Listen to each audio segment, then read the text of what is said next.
Now, my next guest has had hits as a solo artist, as well as with bands like Ace, Squeeze, and Mike and the Mechanics. Looking back over my shoulder, say it loud, say it loud,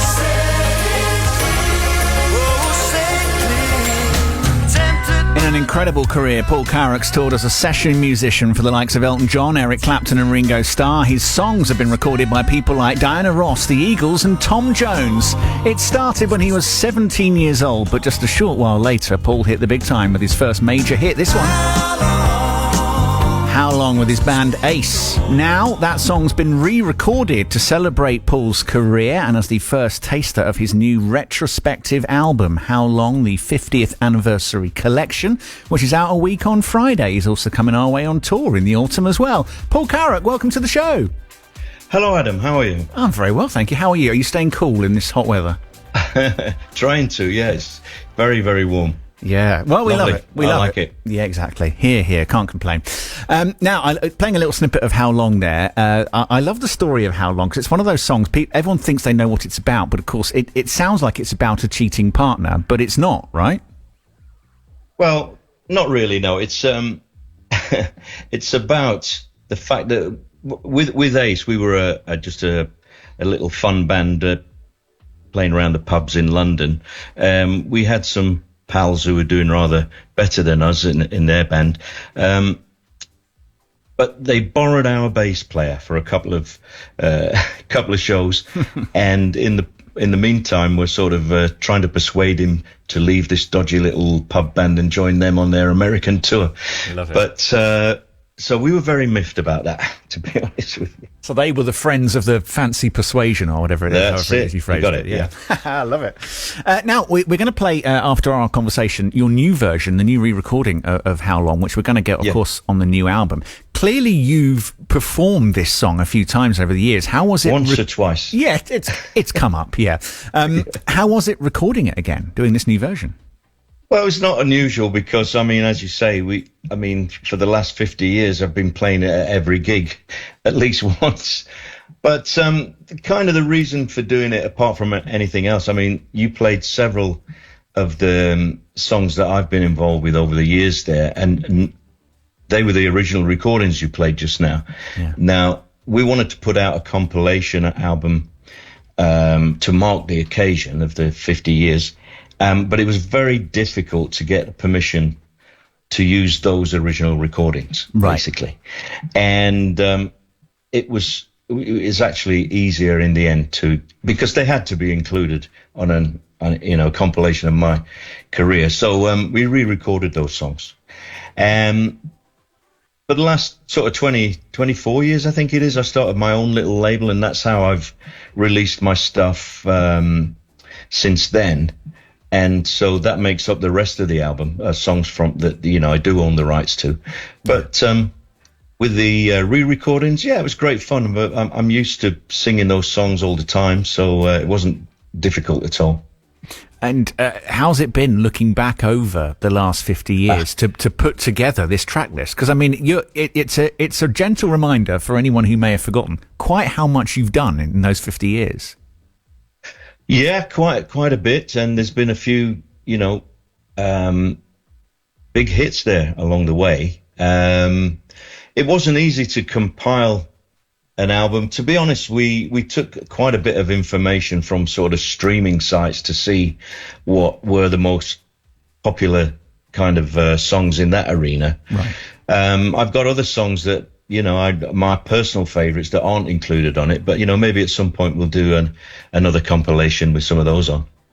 Yeah, I noticed you've got a version of Raining in My Heart. I'm a huge Buddy Holly fan. Of course, Buddy Holly, it seems like he inspired so many people, and it's one of those that doesn't get mentioned often enough, in my opinion. Absolutely not. I mean, actually, it was the first record I bought was Raining in My Heart. Wow. Okay. I brought that with my brother. We went halves on it, and on an old 78, I think it was, because that's back in the 50s. And no, I've always loved that song. So the version I've done on that is nothing like the original. It's a bit more contemporary, whereas some of the other re-recordings are pretty close to the originals. But no, as I say, big Buddy Holly fan. My brother was 4 years older than me, and he was had quite an influence on me with people like Buddy Holly, the Everly Brothers, Ray Charles, things like that.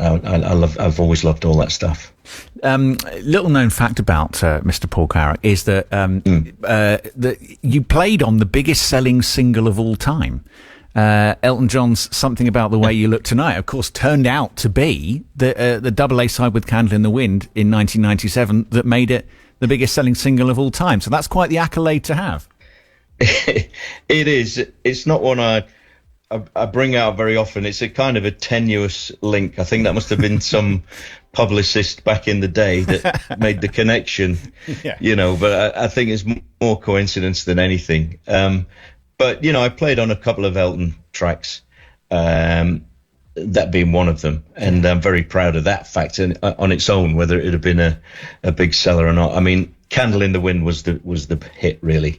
Yeah. But no, still, if you want to mention it, thank you. Well, no, I love that fact, and you, of course, that as well as the big hits, a lot of your career you were not in the background, but you weren't always the front man, right? You did a lot of session work and stuff. Was that? Yes. Was it a conscious decision at some point to go, I want to be the front man for this one, but I'm going to step back for this. I'm going to do more of this kind of session work for a while. Has it always been a conscious decision to move from one thing to the other? Very few conscious decisions involved in any of this, I'm afraid. It's more a case of just muddling along, and things have propped up and opportunities have presented themselves. I mean, I think some people may get the wrong impression. They may think I'm a big networker or all that. It's just not the way it is. It hasn't happened like that. I've always wanted to be a singer.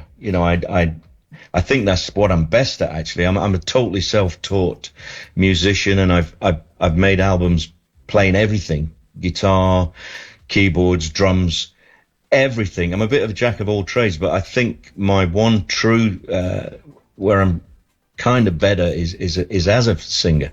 But I don't know if I had that much belief or opportunity in previous years to have the confidence to be the front guy.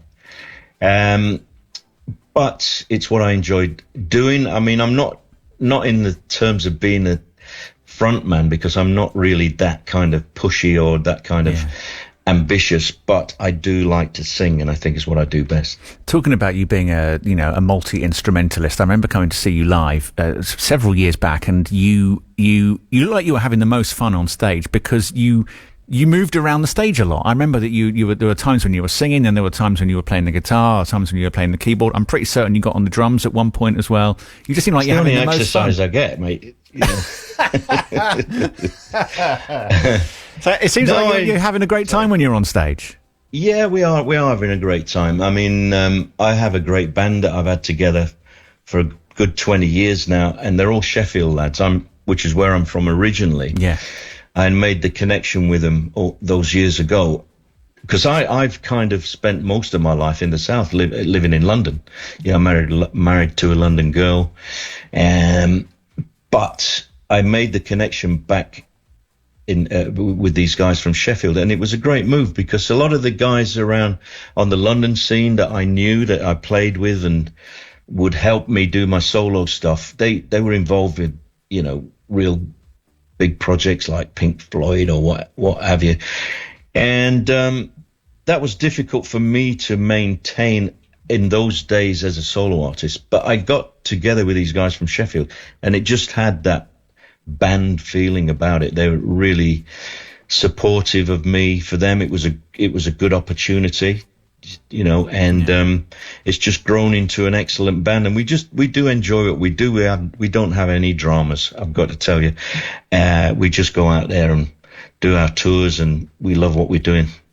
Well, I'm really pleased that, as well as the album, which we talked about, How Long, the 50th Anniversary Collection, that's out a week on Friday, by the way. We also get you on tour here in the South East. In fact, there are a few dates here. So Thursday, the 26th of September at New Theatre in Woking. G Live at Guildford on the 19th of October. Brighton Dome the following day on the 20th of October. And then the 24th of October, what a gig, Royal Albert Hall. Yeah. Yeah. It's a great venue, lovely venue. We played last year, headlined, and it was fantastic. Sold the place out. It was really great. Looking forward to it again.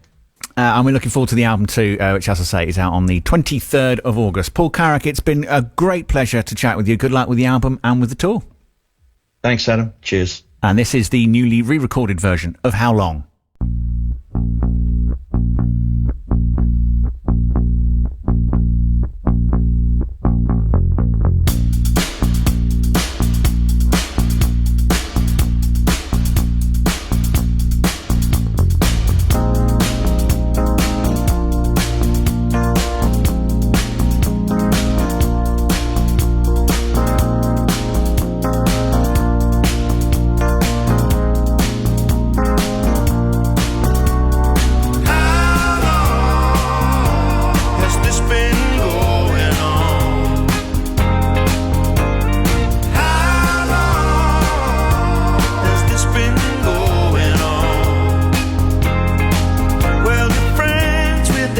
Persuasion, don't admit that it's part of the scheme, but I can't help but have my suspicion.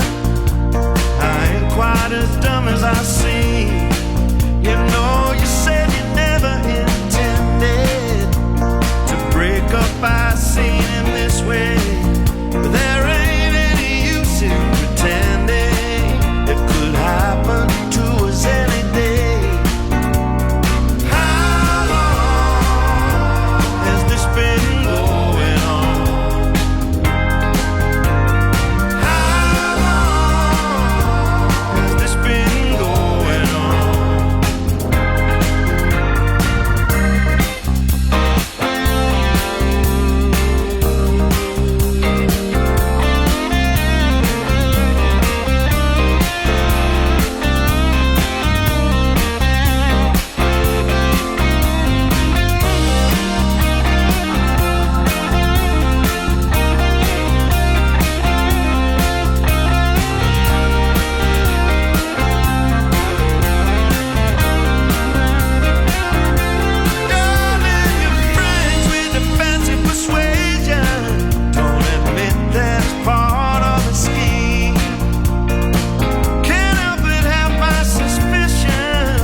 It is so funny when you hear that song and you realise what it's actually about. It's not about a cheating partner, it's about the bassist going to work with another band.